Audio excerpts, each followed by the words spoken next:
Hi, welcome to HardReset.Info channel, dear viewers. In front of me TCL 406, and I'm gonna show you how to resolve the problem when your screen is not responding.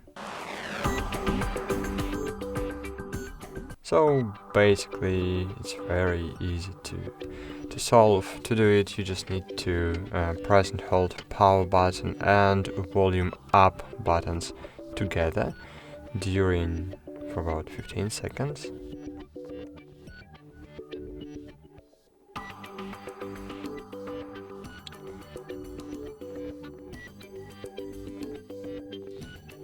When you will feel the vibration, so you just need to release both of keys.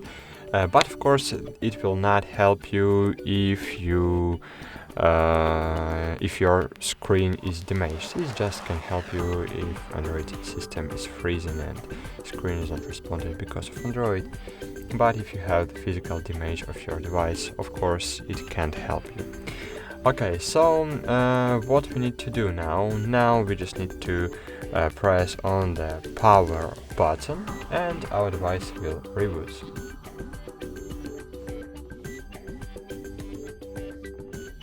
Okay, that's it. Thanks for watching, like this video, subscribe to our channel, and bye. See you!